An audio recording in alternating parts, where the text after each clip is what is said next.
Talat news channel ताकत सच की editor in chief महफूज आलम जी के द्वारा संचालित पटना का लोकप्रिय न्यूज चैनल ताज़ा तरीन खबरों के लिए आज ही हमारे चैनल को सब्सक्राइब करें ताकि हर अपडेट पहुंचे सबसे पहले आप तक।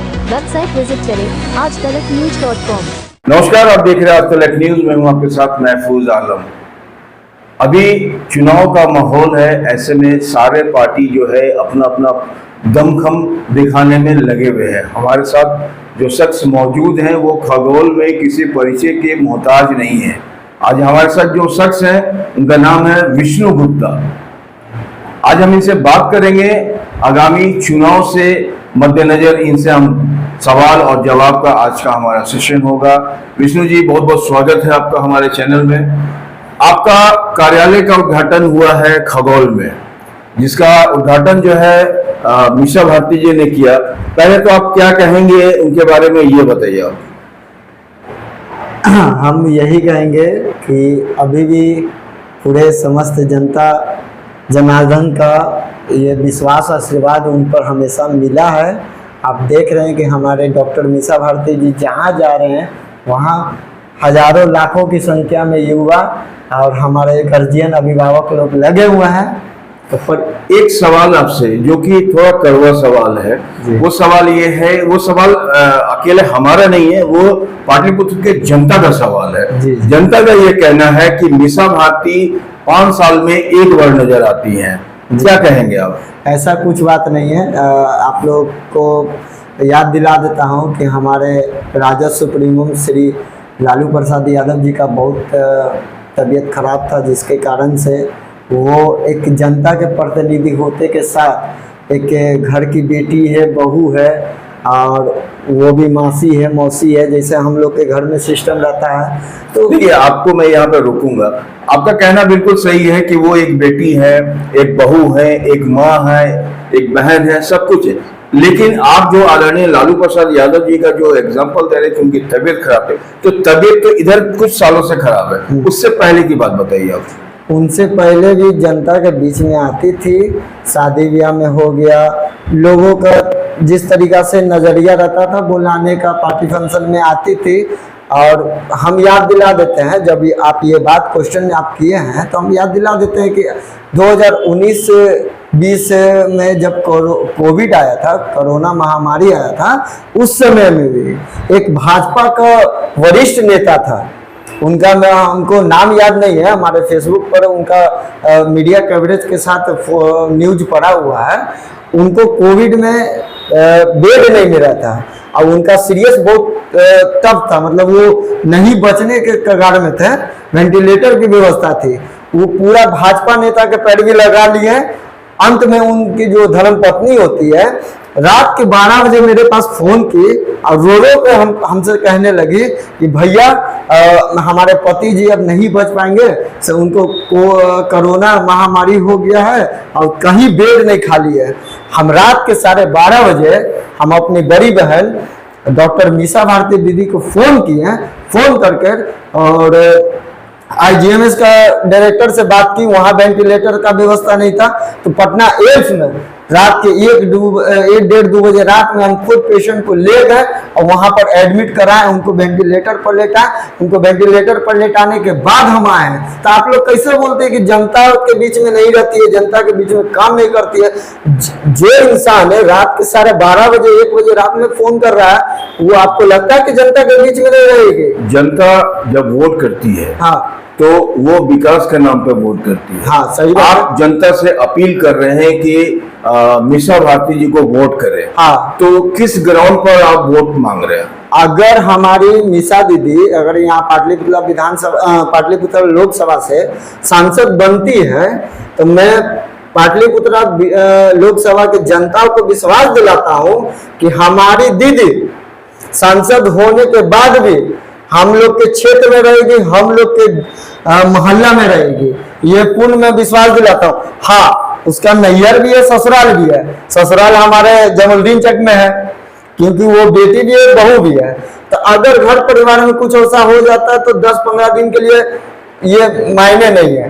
पर मैं पूर्ण विश्वास दिलाता हूँ कि जनता के बीच में जैसे अभी रह रही है, वैसे आजीवन हमेशा जनता के बीच में रहेगी, चाहे दुख रहे सुख रहे कुछ रहे। आदरणीय प्रधानमंत्री नरेंद्र मोदी जी लगातार बिहार का दौरा कर रहे हैं, 2 बार वो आके जा चुके हैं और तीसरी बार भी वो आ रहे हैं, क्या कहेंगे आप? इसी से समझ लीजिए ना, इसी से समझ लीजिए जनता होशियार हो गई है। पहले जमाना था कि लीची दिखा के आम बता के बेच देते थे, अब वो नहीं है। आज के युग है, सोशल मीडिया का जमाना है, लोग देख रहे हैं। मोदी जी का 3 नारा था, ठीक, सबका साथ सबका विकास, बहुत हुई महंगाई की मार, अब की बार बीजेपी सरकार, ठीक है, हर घर घर भगवा छाएगा और राम राज ही आएगा, ठीक है। तो राम राज आएगा नहीं, राम जी को कोई ला नहीं सकता, राम जी खुद सर्वश्रेष्ठ है, उनको कौन लाएगा? उनको भाजपा वाला बोल रहे हैं कि अयोध्या में बैठा दिया, पहले से क्या आरजेडी को मंदिर से क्या दिक्कत है? राम मंदिर बनाया गया, उस क्या ये बड़ा मुद्दा नहीं है? राम मंदिर बनाया गया, ठीक है, सब कोई का मंदिर है। आरजेडी बीजेपी लोचपा ये सब नहीं देखा जाता, मंदिर आस्था का चीज है। भगवान हमारे घर में बैठे हुए हैं, हमारे रूम में है, हमारे हृदय में है। भगवान एक महसूस करने की कैपेसिटी होती है इंसान में कि देखिए भगवान सब जगह है, मंदिर में भी मस्जिद में भी है, नहीं कि सिर्फ मंदिर में है। अब हम लोग का श्रद्धा है कि हम लोग अयोध्या जाते हैं, बनारस जाते हैं, तो आरजेडी बीजेपी का बात नहीं है। राम जी आए, राम जी को लाया भाजपा वाले ने नहीं लाया। राम जी को जो उतने दिनों से उतने वर्षों से जो केस चल रही थी कोर्ट कचहरी का, हाई कोर्ट का फैसला आया, फैसला हिंदू के पक्ष में था, राम मंदिर बन गया। तो फैसला भाजपा का नहीं था, फैसला कोर्ट का था। तो आप कोर्ट से सहमत है ना? हाँ, कोर्ट से सहमत है, पर भाजपा वाले बोल रहे हैं कि हम बनाए मंदिर, वो तो अपने जेब से बना है। मंदिर का चंदा जो जमा था ना बैंक में, उसका इंटरेस्ट से मंदिर बन गया है। सुन लीजिए अभी भी कितना फंड है।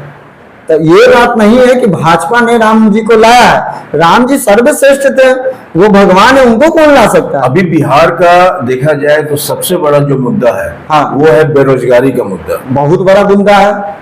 क्या कहेंगे आप?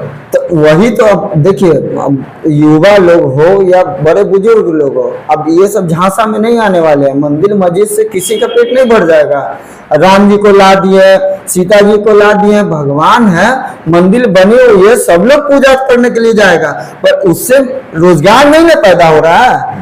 ये नहीं कि मंदिर बन गया तो वहां पर एक सरकारी हॉस्पिटल खोल दिया है, वहां पर दे दिया कि 100 गो युवा काम करेगा, ऐसा नहीं है। मंदिर मस्जिद का मुद्दा नहीं है, यहाँ मुद्दा है कि हमारे युवा भाई पढ़ लिख कर बीटेक करके ITI कर घर पर बैठे हुए हैं, उनके दिमाग में समझ नहीं आ रहा है कि केंद्र में ये नहीं निकल रही है, वैकेंसी नहीं निकल रहा है, सब चीज को आप प्राइवेट कर रहे हैं। तो युवा लोग को मंदिर मस्जिद नहीं चाहिए, युवा लोग को चाहिए कि हमारा गार्जियन, हमारे माता पिता पढ़ाए, कष्ट करके, मेहनत करके, स्ट्रगल करके, हम पूरा एजुकेशन ले लिया, हम ग्रेजुएट हो गए, घर में बैठने, तो डिग्री घर में अलमारी में रखने के लिए नहीं ना पढ़ाया। आपकी सरकार आती है तो युवाओं के लिए क्या कुछ खास रहेगा? जैसे मैं हमारे नेता माननीय श्री तेजस्वी यादव जी बोल दिए हैं 1 करोड़ रोजगार देने के लिए। NDA के सरकार में हमारे तेजस्वी यादव जी थे, उस समय आपको माननीय मुख्यमंत्री नीतीश कुमार जी साथ में थे। उस समय भी नीतीश कुमार जी को हमारे तेजस्वी यादव जी ने बोले कि वैकेंसी के लेकर, युवाओं को लेकर रोजगार चाहिए, तो नीतीश कुमार जी का साफ साफ कहना था कि रोजगार है कहाँ के हम लोग लाएंगे। हमारे नेता श्री तेजस्वी लाल यादव जी, तेजस्वी यादव जी ने इसमें टीचर में निकाला, और ऐसे बहुत सारे सरकारी योजनाओं में, जो कि हम लोग के नेता तेजस्वी यादव ने 5 करोड़ रोजगार की बात किए थे, जिसमें से 1.5 लाख रोजगार दे दिए थे। गांधी मैदान में उसका ये सर्टिफिकेट भी बांटा गया था। तो भाजपा लोग का काम है, कहते हैं कि नीतीश कुमार ने बांटा। नीतीश कुमार पहले से कहाँ थे? जब NDA में थे तो कहाँ थे? कहाँ नहीं रोजगार आप जिस समय की बात कर रहे हैं, हाँ, जिस समय ये पारित हो रहा था, नौकरी बांटने की बात हाँ, हो रही थी, हाँ, उस समय महागठबंधन की सरकार नहीं थी, उस समय ये पारित हुआ था। और जब महागठबंधन की सरकार बनी, उसके बाद ये वैकेंसी दिया गया, तो ये तेजस्वी यादव पर कैसे हुआ? कौन बोल रहा है कि मतलब कि ये महागठबंधन निकाला था, एनडीए वाला निकाला था? महागठबंधन की सरकार से पहले ये जो 10 लाख नौकरी जो दिया गया, हाँ, ये तो उससे पहले की बात है। नहीं, पहले के काम बात है। आप समीकरण देख लीजिए, आप समीकरण देख लीजिए। एनडीए के सरकार होते भर में रोजगार नहीं निकाल रहा था लोग। सत्ता में आने से पहले तेजस्वी यादव ने साफ साफ बात बोली थी कि अगर हमारी सरकार बनती है तो हम 5 लाख रोजगार देंगे। उस समय एनडीए में नीतीश कुमार जी थे, उस समय काहे ने आप बांट दिए, काहे ने बांट दिए? महागठबंधन के सरकार में जब नीतीश कुमार को भाजपा वाले ने लात मारा, तेजस्वी यादव जी के गोद में बैठे, चाचा भतीजा का जब जोड़ी बना, उस समय तेजस्वी यादव खुद गांधी मैदान में बांटे हैं और सबको नौकरी दिए हैं। तो ये एनडीए वाला कैसे बोल रहा है कि पहले का बनाया हुआ अब महागठबंधन में जाने के बाद दे दिए? ये सब इधर उधर की बातें हैं। हमारा इसका सच्चाई से कोई लेना नहीं, सच्चाई है ये नहीं है। सच्चाई ये है कि हमारे नेता तेजस्वी यादव ने रोजगार दिया। और दूसरा क्या मुद्दा होगा आपका? एक तो आपका बेरोजगारी नौकरी की बात होगी, हाँ। और क्या मुद्दा है? जैसे महंगाई देख लीजिए, आज महंगाई एकदम पूरा हाई लेवल पर है। आज अगर आप घर से बाहर निकलते 500 रुपया लेकर, आपका झोला भी नहीं भराएगा, उतने में आपका सामान भी नहीं खरीदाएगा, आप निराश होकर घर चल जाएंगे। तो महंगाई सबसे बड़ी बात है कि महंगाई बहुत हाई लेवल पर चल गया है। और आज देख लीजिए, पेट्रोल का रेट देख लीजिए, दूध का रेट देख लीजिए, बिजली का रेट देख लीजिए। पहले का मीटर था 600, 700, 800 रुपया महीना आता था, अब देख लीजिए 500 डालिएगा 5 दिन में खत्म हो जाएगा। तो हम लोग महंगाई, रोजगार, ये सब बात करते हैं। भाजपा वाला का कभी मंच का कभी कोई वीडियो देख लीजिए, वो लोग रोजगार पर नहीं बात करेगा, वो लोग महंगाई पर बात नहीं करेगा, सिर्फ बात करेगा मंदिर मस्जिद। भाइयों बहनों, हमने राम जी को लाया, राम मंदिर बनाया, इससे नहीं चलता है देश परिवार। आज मोदी जी सब कुछ बेच रहे हैं। आने वाला भविष्य में अगर 1-2 मरते और प्रधानमंत्री के पद पर रह गए तो सब कुछ बेच के पहाड़ पर एक 5 स्टार होटल बना के हरे राम हरे कृष्ण करते रहेंगे। इस बार रामकृपाल जी भारी पड़ेंगे या मीसा भारती रामकृपाल जी पे भारी पड़ेंगे? इस बार हमारे मीसा दीदी 1 लाख वोट से आगे बढ़ेगी, अब विजय हासिल करेगी। ये आपको पक्का यकीन? पक्का यकीन, पक्का। मतलब लोगों का मन पढ़ लिया आपने? मन पढ़ लिया। अरे अब झांसा देने वाली बात नहीं है, अब वही है जो आदमी रोजगार के बारे में बात करेगा, जो महंगाई के बारे में बात करेगा, जो हमारे हित में बात करेगा, जो दलित, महादलित, सर्वीकरण, बैकवर्ड फॉरवर्ड सबको ले चले, वैसा इंसान को वोट देगा। अब वो झांसा वाली बात नहीं है, आम लीची संतरा दिखा दिए, बेच दिए तरबूजा, वैसा सिस्टम नहीं है। अब सबको होशियार हो गया, सबको रोजगार चाहिए। अब राम मंदिर और ये मंदिर वो मंदिर मस्जिद से अब वो लोग, भाजपा का एक ही मुद्दा है, रोजगार के बारे में बात करेगी नहीं, महंगाई के बारे में बात करेगी नहीं। जब भी बोले भाइयों बहनों, हमने राम जी को लाया, हमने इतना लाया, बस यही बात है। वो लोग कभी भी, उनका न्यूज हम कभी भी देखते हैं तो बोलते हैं कि अरे देखिए राम मंदिर को लिया है, राम मंदिर बना दिए, हई बना दिए, बाबरी मस्जिद तोड़ दिए, आप बहुत बड़ा ये कर दिए हैं। अब क्या कर दिए हैं आप? अगर राम मंदिर बना है, ठीक है, कुछ कामें अच्छी की है, इससे हम लोग भी, सब लोग खुश हैं। पर आपने एजुकेशन पर 18% जीएसटी लगा दिया, आपने कफन पर जीएसटी लगा दिया, अब दूध, पनीर, छाछ, जितना चीज है जो घरेलू यूज होता उस सब पर जीएसटी लगा दिया। आप कर क्या रहे हैं मोदी जी? बार बार पटना आ रहे हैं, आप क्यों पटना आ रहे हैं? एक प्राइम मिनिस्टर, उनके आने से क्या राजद में खौफ हो गया है क्या? नहीं, खौफ नहीं होगा। राजद कहीं खौफ में तो नहीं है, सदमे में तो नहीं है? नहीं, ऐसा कुछ नहीं है। वो 50 मरते आए, ऐसा ना हो कि भाजपा वाला उनको बीएलओ बनाते हर बूथ पर पर्ची बंटवाने का भी काम करवा दे। क्योंकि अब हमारे प्रधानमंत्री जी बार बार पटना आ रहे हैं, उनके आने में 20-25 लाख रुपया खर्चा है और सरकारी फंड में अपना एंजॉय कर रहे, तो आए, आने से कोई मना नहीं है। 50 मरते आए, ऐसा देखिएगा कि मतलब आपका कहने का मतलब है कि हर एक पोस्ट के एक गरिमा होता है जिसको मेंटेन रखना चाहिए। सही बात है। पूरे भारत के आप प्रधानमंत्री, आप 3 बार 4 बार आ चुके हैं पटना, हाल फिलहाल है, फिर आए, फिर आने वाले हैं। तो आप डरे हुए हैं, डरे हुए पूरा। अच्छा, बीजेपी ही डरी? बीजेपी डर गई है, जान रही है कि अब मेरा दाल नहीं चलेगा, अब राम मंदिर और ये मंदिर पर हम लोग नहीं जीत पाएंगे। मतलब बीजेपी के पास कोई मुद्दा नहीं है? कोई मुद्दा नहीं है। और आरजेडी के पास मुद्दा है? मुद्दा है, रोजगार दिया ना भैया। अभी सत्ता में आने से पहले अनाउंसमेंट कर दिए कि 1 करोड़ रोजगार देंगे।